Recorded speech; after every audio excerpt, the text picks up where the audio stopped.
Hello guys, അപ്പോൾ get ready with me കണ്ടാലോ. അപ്പോൾ പനിയൊക്കെ പിടിച്ചതിൻ്റെ സൗണ്ടൊക്കെ മൊത്തം പോയിരിക്കുകയാണ്. എന്നാലും ഞാൻ പുറത്ത് പോവും ഗൈസ്. അപ്പോൾ ഒരു ട്രാൻസിഷൻ വീഡിയോയിലൂടെ ഈ വീഡിയോ ആരംഭിക്കുകയാണ്. അപ്പോൾ ആദ്യം നമുക്ക് മുഖവും മുടിയൊക്കെ ഒന്ന് മിനുക്കി എടുക്കാം. അപ്പോൾ ആദ്യമേ ഞാൻ മോയ്സ്ചറൈസറാണ് അപ്ലൈ ചെയ്യുന്നത്. ഇതൊരു അലോ ആൻഡ് ഹണി എന്ന് പറഞ്ഞൊരു ഹണി ഫ്ലേവർഡ് മോയ്സ്ചറൈസറാണ്. എനിക്കെന്തോ അതിൻ്റെ സ്മെല്ല് തീരെ ഇഷ്ടമല്ല. മേ ബി എനിക്ക് ഹണിയുടെ സ്മെല്ല് ഇഷ്ടമല്ലാത്തതുകൊണ്ടായിരിക്കാം. അതിനുശേഷം ഞാൻ ഒരു ഫിലിപ്പൈൻ ക്രീം ഇട്ട് കൊടുക്കുന്നുണ്ട്. ഗോറി എന്നാണ് ഈ ഒരു ക്രീമിൻ്റെ പേര്. ഇത് കുറച്ച് പേർക്കെങ്കിലും ചിലപ്പോൾ അറിയാമായിരിക്കാം, ബഹ്റൈനിലുള്ളവർക്കൊക്കെ അറിയാമായിരിക്കാം. ഇത് അത്യാവശ്യം നല്ല ക്രീമാണ്. നമ്മുടെ മുഖം നല്ല ബ്രൈറ്റനിങ് ആക്കുന്ന ക്രീമാണ്. അത്യാവശ്യം കുറച്ച് ഫേമസ് ആയിട്ടുള്ള ക്രീമാണ് കേട്ടോ. ഇവിടെ ഈ സ്ഥലങ്ങളിലൊക്കെ നമ്മുടെ സ്കിന്നിന് നല്ല റിസൾട്ട് തരും കേട്ടോ. അപ്പോൾ അത് അപ്ലൈ ചെയ്ത് കൊടുക്കുന്നുണ്ട്. അപ്പോൾ അത് അപ്ലൈ ചെയ്തിട്ട് എന്താ തേച്ച് തീരാത്തേ അങ്ങനെ അത് അപ്ലൈ ചെയ്ത് കൊടുക്കുന്നുണ്ട്. ഇതെൻ്റെ ഉച്ചയ്ക്കൊക്കെ ഇട്ടിട്ട് നല്ല റിസൾട്ടായിരുന്നു കേട്ടോ ഈ ഒരു ക്രീം ഇട്ടതിന് ശേഷം. അപ്പോൾ അത് അപ്ലൈ ചെയ്ത് കൊടുക്കുന്നുണ്ട്. അതിനുശേഷം ഞാനൊരു കൺസീലറാണ് അപ്ലൈ ചെയ്യുന്നത്. ഇത് ഏതോ ടീ ഗ്രീനോ അങ്ങനെ എന്തോ ഒരു ബ്രാൻഡിൻ്റെയാണ്. അപ്പോൾ ഈ ഒരു കൺസീലർ ഇത് എൻ്റെ ഷെയ്ഡിനെക്കാട്ടി കുറച്ചും കൂടി ബ്രൈറ്റായിട്ടുള്ള ഷെയ്ഡാണ്. എൻ്റെ ഷെയ്ഡ് എല്ലാ സാധനം എന്നാലും ഞാൻ അപ്ലൈ ചെയ്ത് കൊടുക്കുന്നുണ്ട്. പക്ഷേ കുഴപ്പമില്ല, നമുക്ക് അഡ്ജസ്റ്റ് ചെയ്യാം. അഡ്ജസ്റ്റ് ചെയ്ത് അപ്ലൈ ചെയ്യാൻ പറ്റുന്നേ ഉള്ളൂ. അപ്പോൾ ഞാൻ കണ്ണിൻ്റെ മുകളിലും താഴേക്ക് ഈ ഒരു ഇത് അപ്ലൈ ചെയ്ത് കൊടുക്കുന്നുണ്ട്. കാരണം പനിയൊക്കെ വന്ന് ഫുള്ള് ക്ഷീണമൊക്കെ ആയിട്ട് എൻ്റെ കണ്ണിന് ചുറ്റും ഡാർക്ക് സർക്കിൾസ് ഉണ്ട്.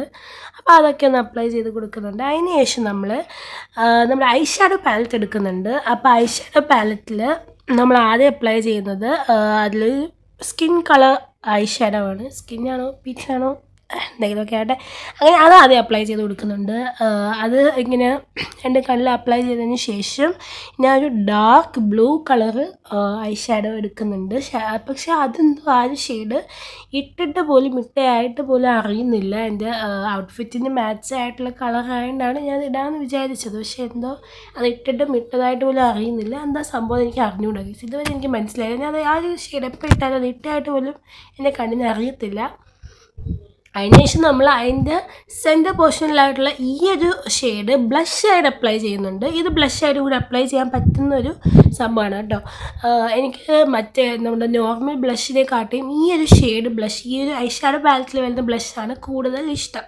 എന്തോ ഇത് യൂസ് ചെയ്യുമ്പോൾ മുഖത്തിന് നല്ലൊരു ഫിൽറ്റർ എഫക്റ്റ് പോലെ വരുന്ന പോലെ എനിക്ക് ഫീൽ ചെയ്യാറുണ്ട്. സോ ഞാൻ ഈ ബ്ലഷാണ് കൂടുതൽ യൂസ് ചെയ്യാറ്. അപ്പോൾ അതിനുശേഷം നമുക്ക് ഐലൈനർ എഴുതുക, അതായത് കണ്ണിൽ ഐലൈനർ എഴുതി കൊടുക്കുക എന്നുള്ള ചടങ്ങാണ്. അപ്പോൾ ഞാൻ എവിടെയൊക്കെ പോയാലും ഏതൊക്കെ പുതിയ പ്രോഡക്റ്റ്സ് യൂസ് ചെയ്തെന്ന് പറഞ്ഞാലും ഡാസ്ലർ വിട്ട് നമുക്കൊരു കളിയില്ല ഗൈസ്.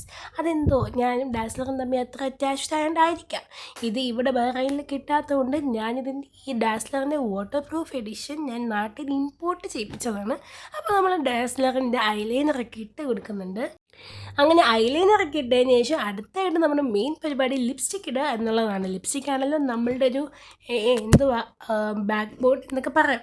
അപ്പോൾ ആദ്യം ഞാനൊരു ലിപ് ബാമാണ് ഇട്ട് കൊടുക്കുന്നത്. അതിന് ശേഷം നമ്മൾ ഒരു ലിപ്പ് ലൈനർ, മിസ് ഡെനിം എന്ന് പറഞ്ഞൊരു കമ്പനിയുടെ ഒരു ലിപ്പ് ലൈനർ അപ്ലൈ ചെയ്യുന്നുണ്ട്.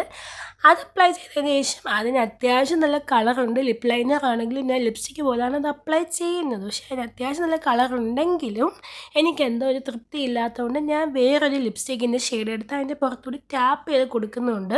അതിനുശേഷം ഞാൻ എൻ്റെ ലെഫ്റ്റ് ഹാൻഡിൻ്റെ ബാക്ക് സൈഡിൽ ഒന്ന് കിസ് ചെയ്ത് കൊടുക്കുന്നുണ്ട്. അപ്പോൾ നമ്മുടെ ചുണ്ടിനൊരു ന്യൂഡ് ഷെയ്ഡ് പോലെ ആ ലിപ്സ്റ്റിക്ക് ഫീൽ ചെയ്യും എന്ന് എനിക്ക് തോന്നാറുണ്ട്. അതുകൊണ്ട് ഞാൻ ചെയ്യുന്നൊരു ഒരു പരിപാടി അത്രയേ ഉള്ളൂ. അപ്പോൾ അതിനുശേഷം നമ്മുടെ മുടിയൊക്കെ ഒന്ന് സിമ്പിളായിട്ട് കെട്ടി, പിന്നെ ഈ ഒരു ചെയിനും പിന്നെ ഒരു കൈ ചെയിനും, ഇത് രണ്ടാണ് ഞാൻ ഇതിൻ്റെ കൂടെ പെയർ ചെയ്യുന്നത്. ഇത് രണ്ടും എനിക്ക് ബർത്ത്ഡേക്ക് കിട്ടിയ ഗിഫ്റ്റാണ്. അതിനുശേഷം ഷോളൊക്കെ ഇട്ട് അപ്പോൾ അത്രയുള്ള